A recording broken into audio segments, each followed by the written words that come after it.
जी बिल्कुल, बहुत शुक्रिया आपका रंजना तमाम जानकारी के लिए। अगली खबर है भोपाल से बड़ी खबर है, जहां पर पूर्व मंत्री जीतू पटवारी का बड़ा बयान। मध्य प्रदेश की आर्थिक स्थिति को लेकर पूर्व मंत्री जीतू पटवारी का बयान आया। मध्य प्रदेश की तुलना श्रीलंका से भी खराब आर्थिक स्थिति में है मध्य प्रदेश। जीतू पटवारी का ये बयान है। कर्ज में डूब रहा मध्य प्रदेश, जहां 35 लाख करोड़ से ज्यादा का कर्ज है सरकार पर और हर महीने सरकार कर्ज ले रही है। जितना कर्ज लिया उसका 50% ब्याज दिया।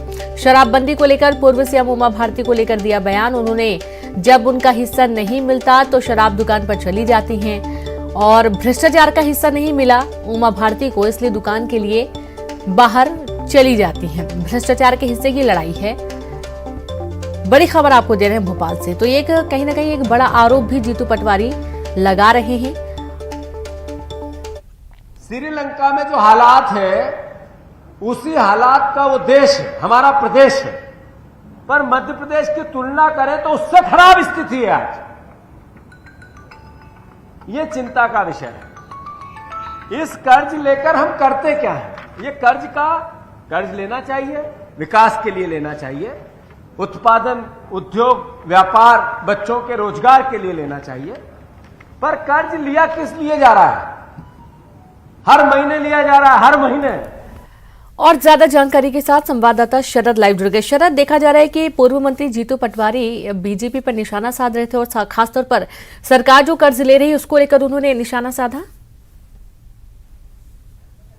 देखिए, बिल्कुल ठीक कहा है आपने। कुछ देर पहले ही एक प्रेस कॉन्फ्रेंस पीसीसी मुख्यालय में पूर्व मंत्री जीतू पटवारी ने की थी और उस प्रेस कॉन्फ्रेंस में उन्होंने कई जो आरोप हैं वो सरकार के ऊपर लगाए हैं। अव्वल तो ये उन्होंने जो मध्य प्रदेश है उसकी तुलना श्रीलंका से की और ये कहा कि जिस तरीके से श्रीलंका में हालात बने हैं अर्थव्यवस्था खराब होने की, उससे भी ज़्यादा खराब स्थिति मध्य प्रदेश की है। ऐसे आरोप जीतू पटवारी की ओर से लगाया गया और फिर उन्होंने कहा कि ये स्थिति दरअसल इस वजह से बन रही है क्योंकि सरकार फिजूल खर्ची के लिए जो कर्ज है वो ले रही है और यहाँ तक कि जो कर्ज पहले ले रखा है उसका ब्याज पटाने के लिए भी कर्ज लिया जा रहा है। तो इस तरीके के जो आरोप हैं वो जीतू पटवारी की ओर से अपनी प्रेस कॉन्फ्रेंस में सरकार को घेरते हुए लगाए गए हैं। उन्होंने एक आरोप पूर्व मुख्यमंत्री उमा भारती को लेकर भी लगाया, जिसमें उन्होंने कहा कि उमा भारती शराबबंदी को लेकर बातें तो करती हैं, कभी शराब की दुकान पर पत्थर फेंकती हैं, कभी बाहर कुर्सी लगाकर बैठ जाती हैं।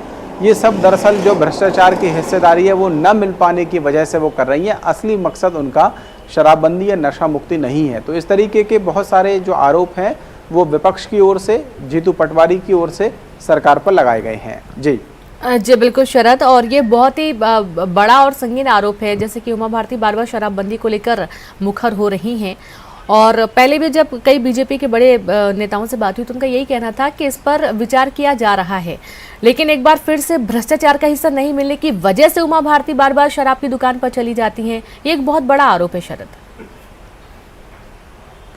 देखिए, राजनीतिक आरोप है। जीतू पटवारी या विपक्ष के नेता इस तरीके के आरोप लगाते रहते हैं क्योंकि उनको लगता है कि इन मुद्दों को उठाने से राजनीतिक तौर पर जो माइलेज है संभव है कि उनको मिलेगा, क्योंकि वो सत्ता पक्ष की टांग खींचेंगे या आरोप लगाएंगे।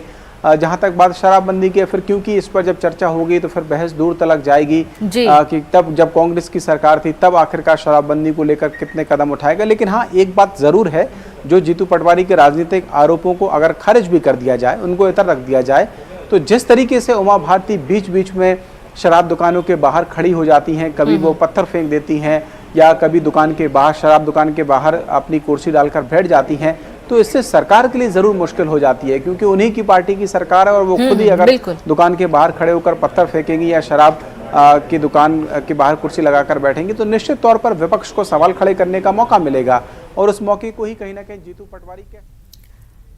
जी बिल्कुल, बहुत शुक्रिया आपका शरद तमाम जानकारी के लिए। एक और बड़ी खबर दिल्ली से मिल रही है, जहां पर राष्ट्रपति चुनाव की